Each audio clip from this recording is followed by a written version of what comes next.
This week I sat inside the Georgia Supreme Court and I watched 8 of the 9 justices question the conviction of Hannah Payne. I'm Drew Breasy. My real name is Andrew Baxter.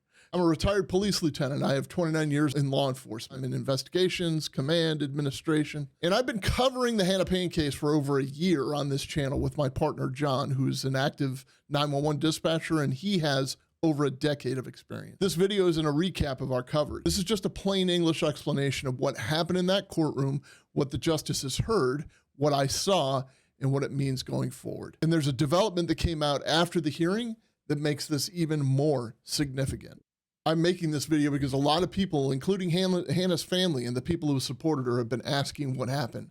Now, obviously, I'm not an attorney. I just told you what I did for a living and what I do now. This is not legal advice, so please clear it through Hannah's attorney if you have any questions. The honest answer is, though, a lot happened the other day, and some of it was expected, but there was some stuff that really wasn't. And I think you deserve to hear it from somebody who was actually in the room. So I'm going to walk you through the entire hearing by answering 3 simple questions. And if you understand the answer to these 3 questions, you'll understand everything that happened and why it actually mattered. Question 1, did Hannah's trial lawyer misunderstand the law? Question 2, did that mistake take away the jury's ability to find her not guilty? And then question 3, if the jury had been given the correct instructions, would it have made a difference in their decision or their analysis anyway? Then we're going to talk about the moment that nobody in that courtroom expected and the court order that followed it. So let's get into it. For those of you just finding this case, here's what I think you need to know. In May of 2019, Hannah Payne witnessed a traffic accident in Clayton County, Georgia. There was a man named Kenneth Herring. He drove his truck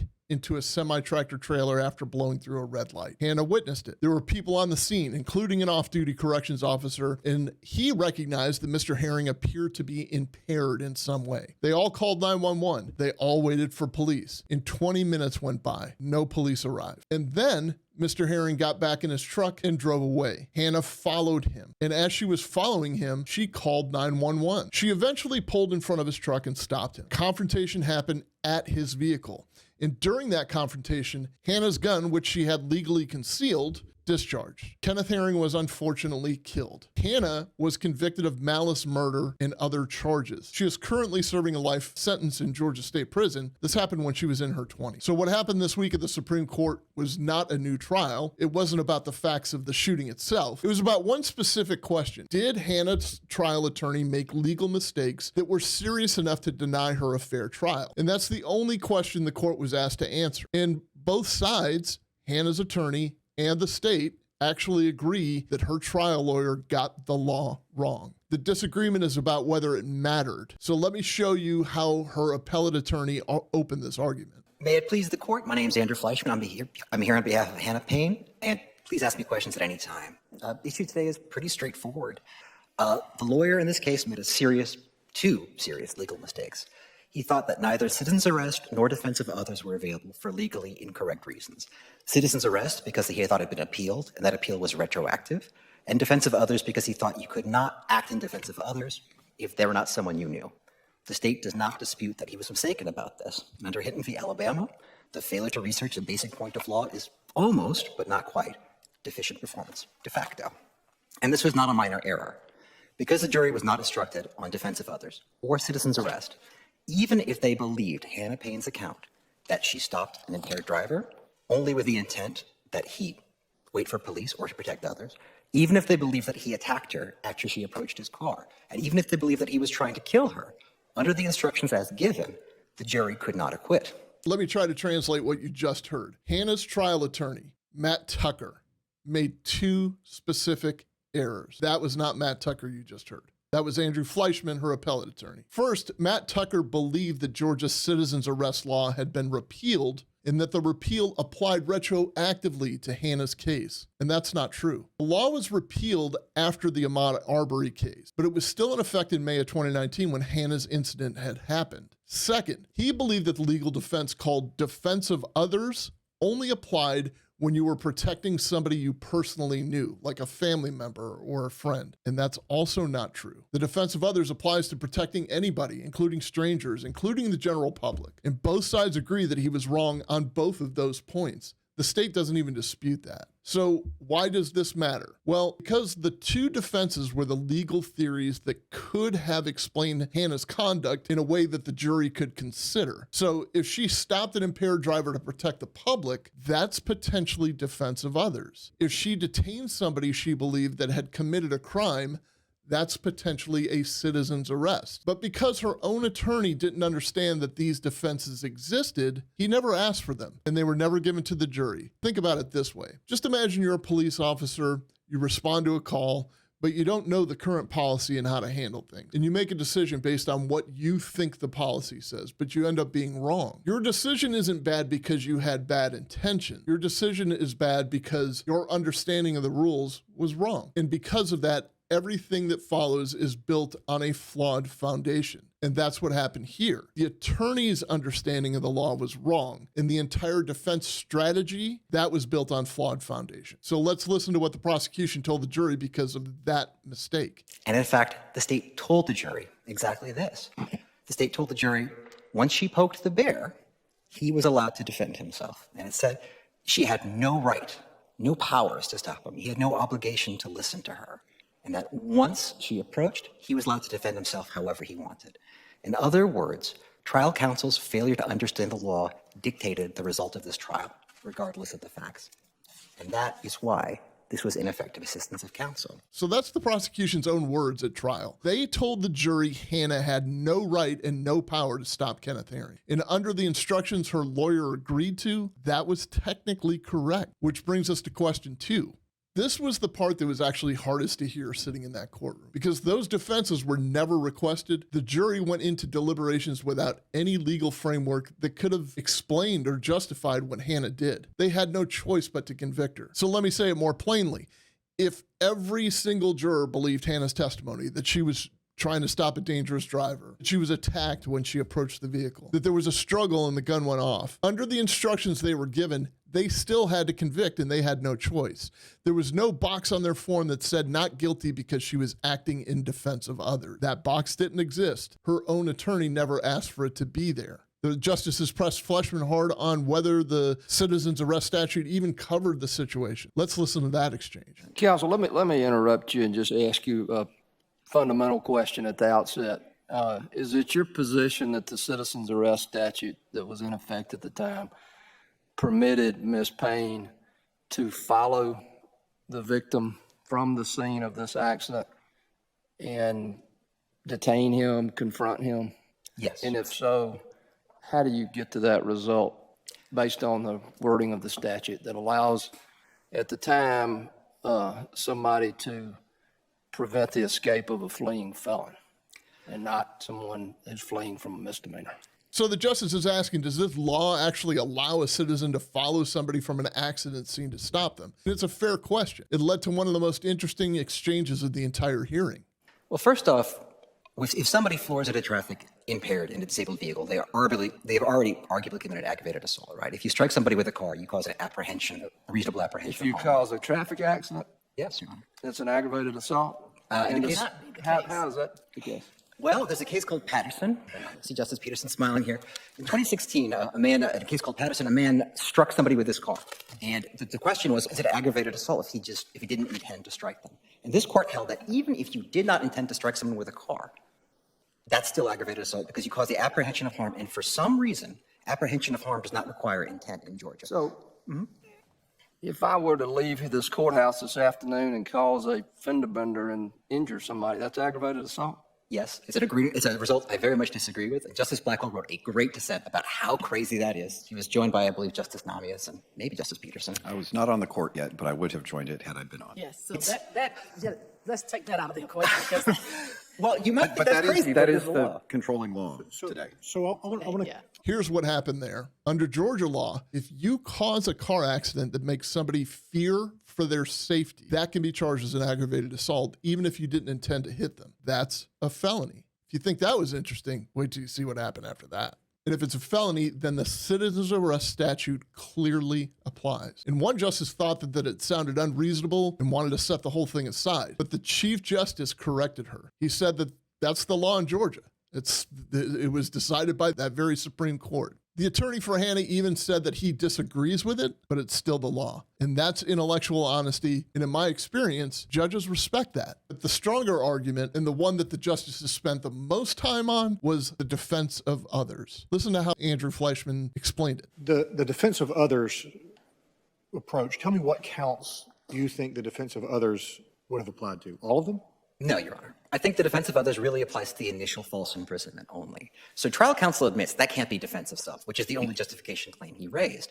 But stopping an impaired driver, and even the initial officer thinks he's impaired from driving on the roadway, is this textbook example of defense of others. Now, that might mean, like the officer at the scene, you wish you had taken his car keys. It might mean that if your spouse gets really drunk, you don't move your car out of the garage so they can't get out. But that is a classic defense of others. And we would not say that taking a drunk driver's car keys at a bar is unlawful false imprisonment, because you are justified by that defense of others. That's the clearest way to understand this argument. If your spouse gets drunk and you block in the garage so they can't drive and hurt somebody, that's not a crime. That's protecting people. So if you take somebody's car keys at a bar because they're too impaired to be on the road, nobody's going to call that false imprisonment. You're acting in the defense of others. That's what Hannah says she was doing. She saw an impaired driver leave the scene of a serious accident after 20 minutes with no police present, other than the off-duty corrections officer who was wearing a badge on his belt. She tried to stop him from hurting somebody else, and the jury was never allowed to consider that explanation. And that's what this case comes down to. This is the legal question called prejudice. In plain English, if the lawyer had done his job correctly, is there a reasonable chance that the jury would have reached a different verdict? The state's attorney, Deborah Leslie, said no. She argued that the evidence didn't support those defenses anyway, so it wouldn't have mattered. She argued that it was moot. Her position was that Hannah was the aggressor who used unreasonable force against an unarmed motorist. But the justices pushed back, and they pushed back hard. And this is where the hearing got really, really interesting. First, the justices challenged Leslie on the idea that there wasn't even a small amount of evidence to support these defenses. In legal terms, you only need slight evidence, just a little bit, to justify letting the jury consider a defense. The justices clearly thought there was at least that much. Listen. Which element was lacking?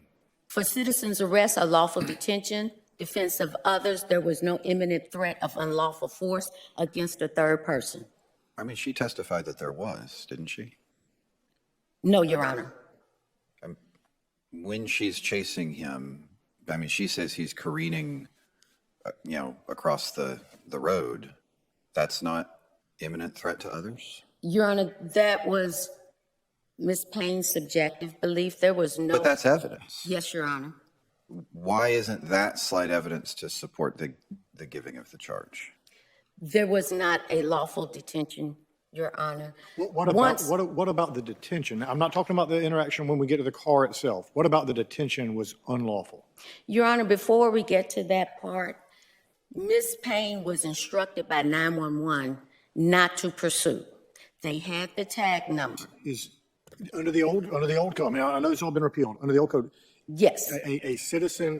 What about the old code allowed 911 to take away a citizen's arrest rights under the old code? This was not a felony. This was a misdemeanor. Let me take a shot at explaining what just happened here. The state's attorneys argued that Hannah lost her right to act because the 911 dispatcher told her not to follow. The justice immediately challenged that. What he essentially asked was, where in the law does a 911 operator have the power to take away somebody's legal rights? And the answer is, from both experience and the law, nowhere. A 911 dispatcher gives guidance. That's their job. They don't have the powers of a law enforcement officer. It's risk management advice. It's not a legal command. A dispatcher saying don't follow doesn't strip you of your constitutional rights as a citizen. I say that as somebody who spent 29 years in the system. I ran a 911 center. John, who's in the field as a professional now, will tell you the exact same thing. Dispatchers don't have that authority. The law doesn't give it to them. And then came the hypothetical that, in my opinion, did the most damage to the state's position. Okay, so if a citizen, again, this is not the citizen's arrest part. If a citizen sees someone who is, blatantly intoxicated and pulls their car in behind their car, they're, leaving a restaurant, getting in the driver's, start turning their car, pulls it in behind, and they say, the reason I blocked their car in, and they're charged with false imprisonment, the reason I blocked their car in was to keep them from driving out on the road and killing themselves or someone else. They would not be entitled to a defense of others charge?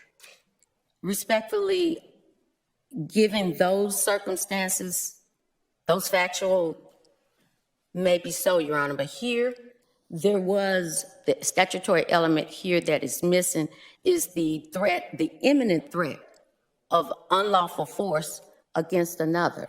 That was not present here. So a justice asked a very simple question. If you see somebody who's clearly intoxicated getting into a car outside a restaurant, and you pull your car behind them to stop them from driving out onto the road and hurting somebody or hurting themselves, is that a crime? And the state's attorney started to concede. She said in those circumstances, it might be justified. That's a significant problem for the state because that hypothetical is essentially what Hannah says she was doing. If blocking in a drunk driver to protect the public is justified, why isn't blocking in an impaired driver who just crashed into a semi and fled the scene? And then one of the justices laid out the logical problem with the state's entire argument. This is important. Counsel, I guess I'm unsure about the prejudice piece, because if we assume deficiency, it's because any reasonable counsel would have requested this particular instruction and thus sort of advanced this particular defense, even given the other defenses that were available.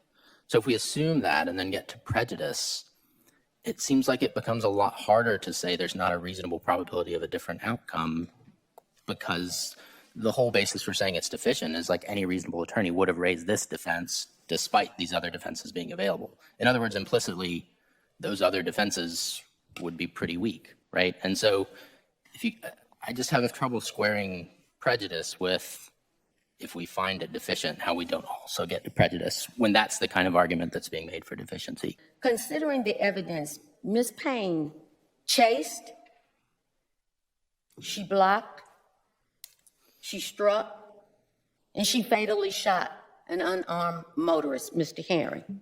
So let me put that in the simplest terms that I can. The justice said if we agree that any competent lawyer would have raised these defenses, that means those defenses were important. And if they were important enough that any good lawyer would have used them, how can you tell me that they wouldn't have changed the outcome? That's a logical trap, and the state never got out of that logical trap. Ms. Leslie responded by repeating that Hannah chased, blocked, and shot an unarmed motorist. That's just a summary of what happened. The justice wasn't asking for a summary of the facts. He already knows the facts. He was asking a structural question about the law, and the state couldn't answer it. Mr. Fleischman also pointed to the physical evidence. Hannah had a black eye. She had scratches on her neck. She had a torn shirt.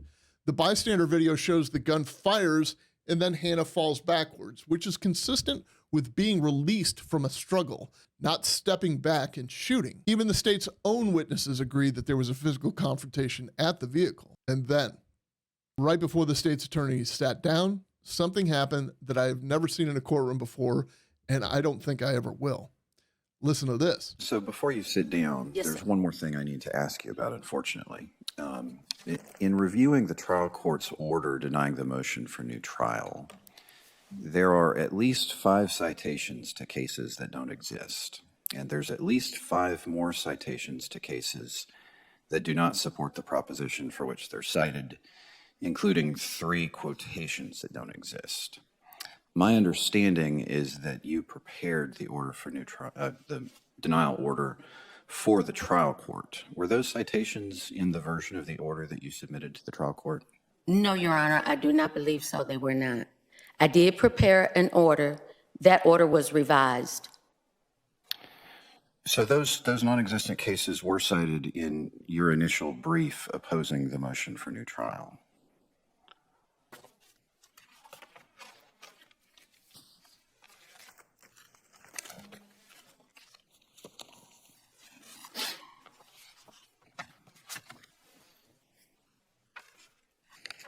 Your Honor, I'm not aware of that, but I would be glad to research that and provide the court with a supplement. Okay, we'll get a briefing order out directing what you need to supplement with. Let me walk you through what just happened there, because this is very significant. After Hannah was convicted, her attorneys filed a motion asking for a new trial. The trial court denied that motion. The judge issued a written order explaining why they were denying the motion. That order, the document that said Hannah does not get a new trial, document that kept her in prison was supposed to be based on real law, supposed to be based on real cases, real legal authority. The Chief Justice told the state's attorney that in reviewing that order, the court found citations to cases that do not exist. There were also legal quotations that appear nowhere in the law, and there were references to real cases that don't actually support what they were cited for. So that state's attorney, the one representing Clayton County, Georgia, her name is Deborah Leslie, and she confirmed that she had prepared the initial draft of that order for the trial court, and she said that the order was revised after she submitted, and the courtroom fell even more silent, if that's even possible. She didn't have a prepared answer. Imagine you're a student and you turn in a research paper, and your teacher finds that some of your sources are made up. The books don't exist, the quotes you cited weren't real, and some of the real sources you used don't actually say what you claim they said. You would definitely fail that paper. And that's just a paper. Nobody's in prison over that. Your teacher would want to know how and why that happened. So that's essentially what the Georgia Supreme Court found in that order, and that order denied Hannah a new trial. So after the hearing, the Supreme Court moved immediately, basically the same day, March 20th, actually, 2026, they issued a formal written order, and it goes much further than what was discussed in the courtroom. The court identified 9 specific citations by name. Now, let me break that down. 4 citations are to cases that simply don't even exist. The court named them: Reynolds v. State, Harbuck v. State, Jones v. State, and Hughes v. State. These cases were cited in the trial court's order on specific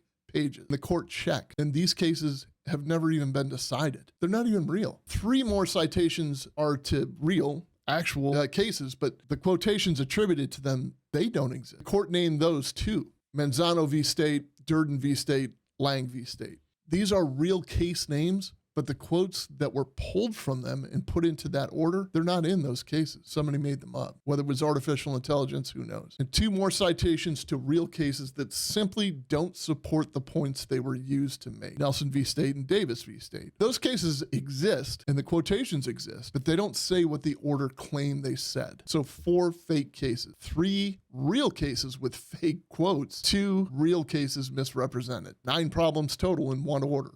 An order that decided whether a young woman stays in prison or gets a new trial. The court didn't just ask for an explanation. They are demanding a sworn affidavit. That's a written statement made under oath. That's not a brief. It's not a letter. It's not an email. That's a sworn statement that carries legal consequences if it's not truthful. And the court asked Leslie to explain something very specific. They tracked these bad citations across multiple filing. The state filed a reply brief in May 2025, and that contained some of these citations. Then the state filed an amended brief in August of 2025, and that appears to have removed some of those citations. And then the state filed a supplemental brief later in August of 2025 that put some of them back in. So let me make sure that you understand what that means. The bad citations appeared in one document. Then they were taken out of the next document. Then they were put back into the document after that. And the court wants to know why.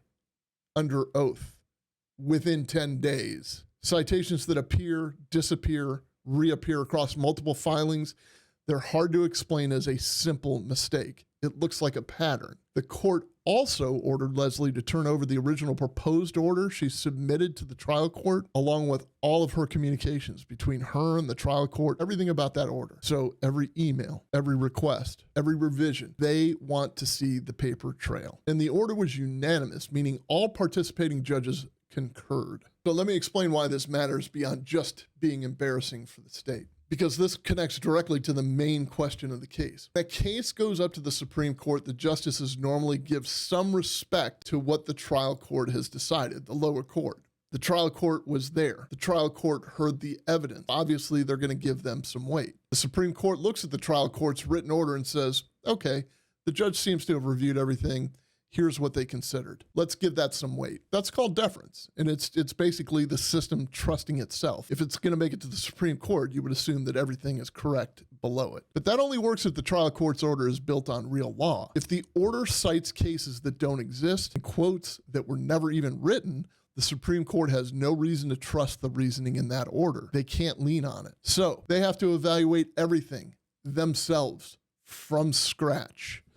And that deference, that trust, That's gone. Here's why that connects directly to the main question in this case. Remember, the state's strongest arguments against giving Hannah a new trial was that even if her lawyer made a mistake, it wouldn't have changed the outcome. The jury would have convicted her anyway. And the state's evidence for that claim was the trial court's order, the same order they reviewed in the evidence and concluded the admitted defenses didn't matter. But that conclusion lives inside a document that is now compromised. The Supreme Court is being asked to trust an analysis of whether Hannah's trial was fair, and that analysis was written using law that doesn't even exist. That's not a small problem. That goes to the heart of the case. The state's argument on prejudice, that it wouldn't have mattered, depended on the trial court's reasoning being solid, and that reasoning just lost its entire foundation. I'm not going to speculate about how these citations got into the filings. That's what the sworn affidavit is for. She can answer to that. I will say this. The order that denied Hannah Payne a new trial, the order that kept her in prison, was built